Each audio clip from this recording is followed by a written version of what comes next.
Assalamualaikum warahmatullahi wabarakatuh. Apa kabar anak-anak SD Muhammadiyah Kompleks Gresik?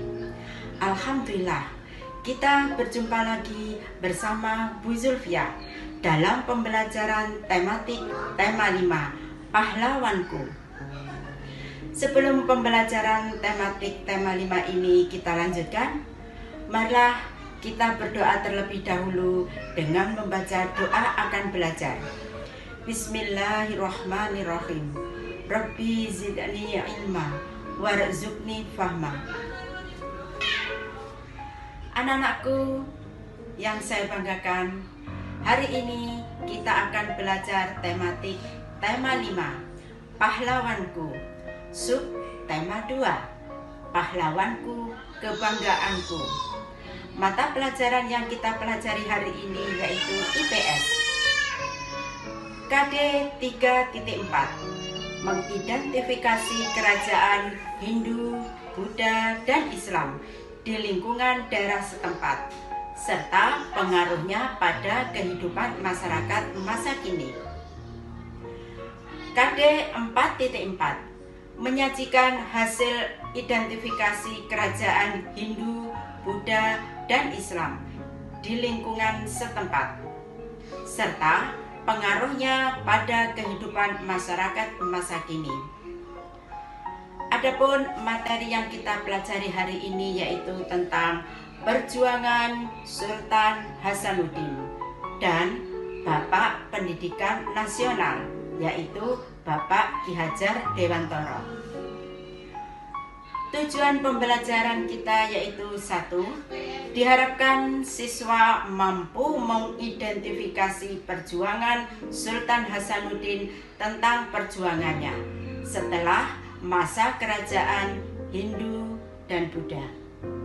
Yang kedua, diharapkan siswa mampu menyajikan informasi tentang sikap kepahlawanan dari Ki Hajar Dewantara dan pengaruhnya terhadap masyarakat di wilayah setempat dalam bentuk peta pikiran.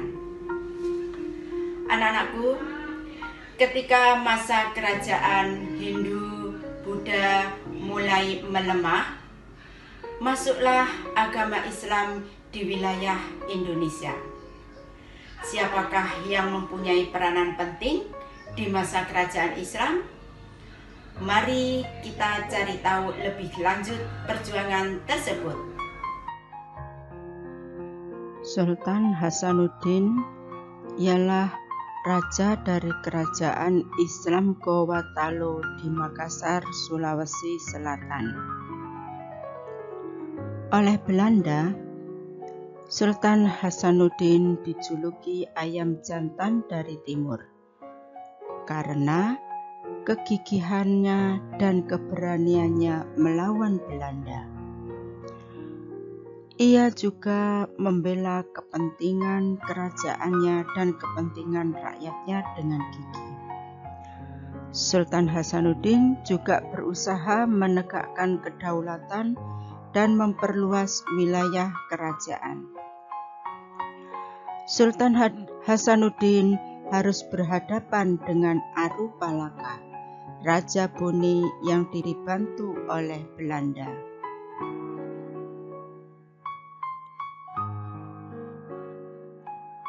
Sultan Hasanuddin dikenal arif dan bijaksana. Beliau merasa sedih harus bertempur melawan Arupalaka yang dianggapnya seperti saudara kandung sendiri. Sultan Hasanuddin berusaha menghentikan pertumpahan darah di kalangan Makassar dan Bugis untuk melawan Belanda dengan cara menggabungkan kekuatan kerajaan-kerajaan kecil di sekitarnya. Inilah Raja Bone yang ke-15, yaitu Arupalaka. Nama lengkapnya La Tenri Tata Arung Palaka.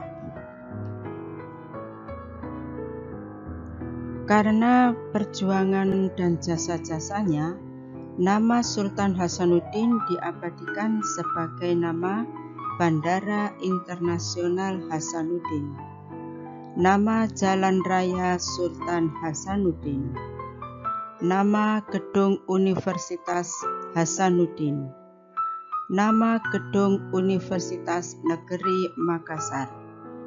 Nama Gedung Universitas Muhammadiyah Makassar. Pemerintah bahkan memberikan anugerah gelar pahlawan nasional kepada Sultan Hasanuddin. Setelah wafat, Sultan Hasanuddin dimakamkan di Kompleks Makam Raja-Raja Talo, Sulawesi Selatan. Kompleks pemakaman raja-raja merupakan peninggalan sejarah yang perlu dijaga kelestariannya. Kompleks pemakaman ini pun dijadikan objek pembelajaran sejarah bagi bangsa Indonesia.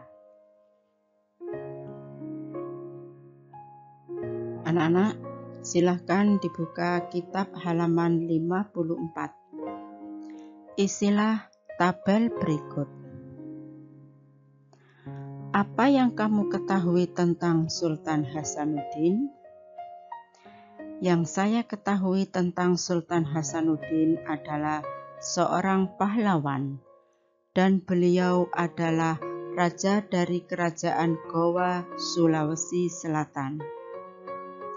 Apa yang ingin kamu ketahui lebih lanjut tentang Sultan Hasanuddin? Yang ingin saya ketahui lebih lanjut tentang Sultan Hasanuddin adalah perjuangan Sultan Hasanuddin dalam melawan kesewenang-wenangan Belanda.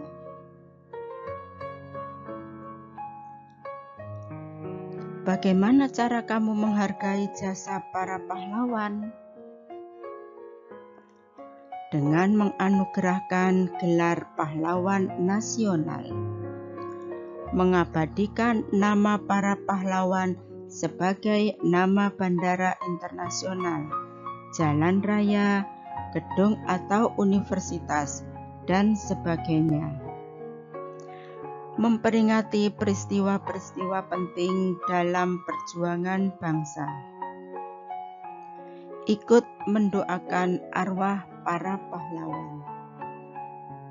Melanjutkan perjuangan sesuai dengan kondisi sekarang.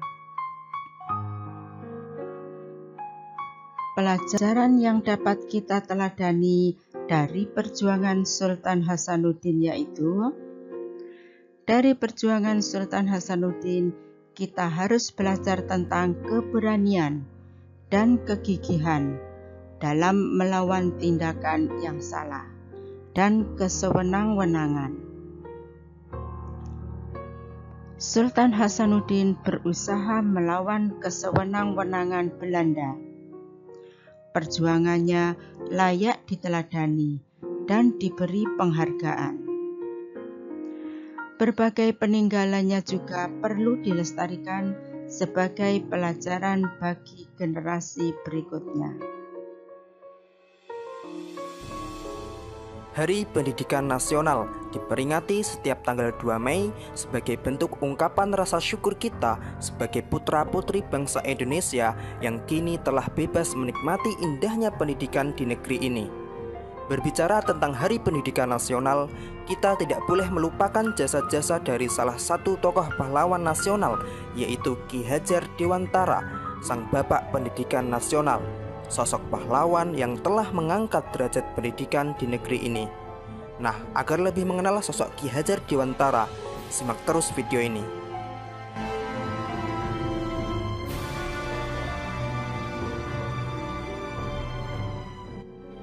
Ki Hajar Dewantara lahir pada tanggal 2 Mei 1889 dari lingkungan Keraton Yogyakarta, yaitu dari keluarga Kadipaten Pakualaman dengan nama Raden Mas Suwardi Suryaningrat. Sebagai golongan ningrat, Suwardi mendapatkan hak untuk mengenyam pendidikan yang layak oleh kolonial Belanda. Ia menamatkan pendidikan dasar di ELS, Sekolah Dasar Eropa atau Belanda. Kemudian sempat melanjutkan ke Stovia, Sekolah Dokter Bumi Putra. Tetapi tidak sampai selesai karena beliau sakit. Setelah tidak berhasil menyelesaikan pendidikannya, Suwardi mengawali karirnya dengan bekerja sebagai penulis dan wartawan di beberapa surat kabar, antara lain di Sedia Utama, Midin Java, The Express, Utusan Hindia, dan lain-lain. Suwardi tergolong sebagai penulis yang handal. Tulisan-tulisannya komunikatif, tajam, dan patriotik, sehingga mampu membangkitkan semangat anti-kolonial bagi pembacanya. Selain ulet sebagai seorang wartawan muda, ia juga aktif dalam organisasi sosial dan politik. Pada tahun 1908, beliau bergabung dengan organisasi Budi Utomo bersama Douwes Dekker dan Dr. Cipto Mangunkusumo yang kemudian dikenal sebagai Tiga Serangkai. Ia mendirikan Indische Partij yang merupakan partai politik utama yang beraliran nasionalis. Namun partai tersebut tidak mendapatkan badan hukum dari pemerintahan kolonial Belanda karena dianggap dapat membangkitkan dan menentang kolonial Belanda. Kemudian pada tahun 1913, pemerintah Hindia Belanda berniat mengumpulkan sumbangan dari warga, termasuk pribumi, untuk merayakan 100 tahun kemerdekaan negeri Belanda dari penjajahan Perancis. Hal itu menimbulkan reaksi kritis dari kalangan nasionalis, termasuk Suwardi. Suwardi melancarkan kritikannya melalui salah satu tulisan yang cukup terkenal, yaitu Als ik een Nederlander was, yang berarti andai aku seorang Belanda. Tulisan beliau ini dimuat dalam surat kabar The Express tahun 1913. Karena tulisan-tulisannya itu, ia kemudian dijatuhkan hukuman internering atau hukum buang tanpa proses peradilan. Atas permintaannya, dia dihukum buang ke Pulau Bangka.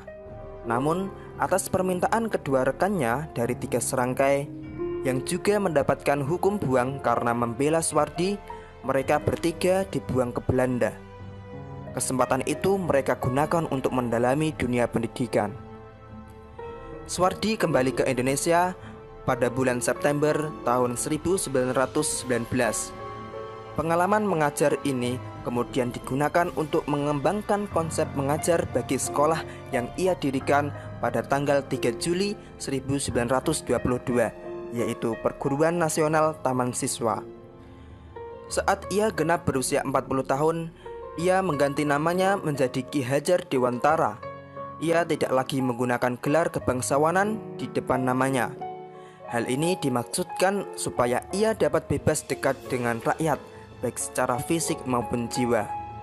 Semboyan dalam sistem pendidikan yang dipakainya kini sangat dikenal di kalangan pendidikan Indonesia. Secara utuh, semboyan itu dalam bahasa Jawa berbunyi: Ing ngarsa sung tulodo, ing madya mangun karso, tutwuri handayani. Di depan memberi contoh, di tengah memberi semangat, di belakang memberi dorongan. Semboyan ini masih tetap dipakai dalam dunia pendidikan Indonesia hingga sekarang. Ki Hajar Dewantara meninggal dunia di Yogyakarta tanggal 26 April 1959 dan dimakamkan di Taman Wijaya Brata.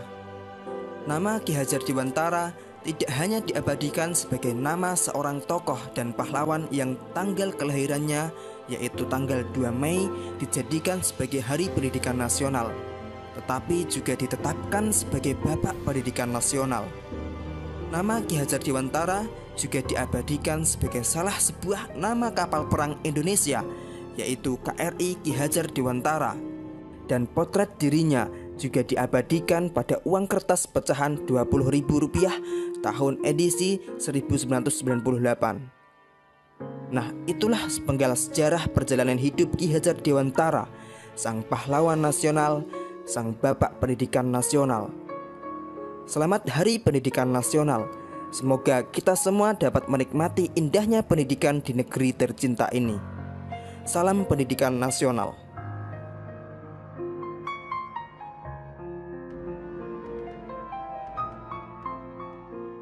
Nah, anak-anak, itulah perjuangan Sultan Hasanuddin, raja dari kerajaan Islam Goa Talu, di Makassar, Sulawesi Selatan. Dari perjuangan Sultan Hasanuddin, kita belajar tentang keberanian dan kegigihan dalam melawan tindakan yang salah dan kesewenang-wenangan yang dilakukan oleh Belanda. Di samping itu, kita juga belajar tentang Ki Hajar Dewantara, Bapak Pendidikan Nasional. Ki Hajar Dewantara adalah pahlawan yang pantang menyerah dan tak pernah gentar dalam memperjuangkan kemajuan pendidikan di Indonesia. Ki Hajar Dewantara sangat besar jasanya dalam dunia pendidikan. Beliau mendapat gelar Bapak Pendidikan Nasional, dan tanggal 2 Mei setiap tahun kita peringati sebagai Hari Pendidikan Nasional. Berkat jasa beliau, kita bisa bersekolah sampai sekarang ini. Bangsa yang besar adalah bangsa yang menghargai jasa para pahlawannya. Sampai di sini dulu anak-anakku. Marilah pembelajaran ini kita tutup dengan bacaan hamdalah. Alhamdulillahirabbil alamin. Wassalamualaikum warahmatullahi wabarakatuh.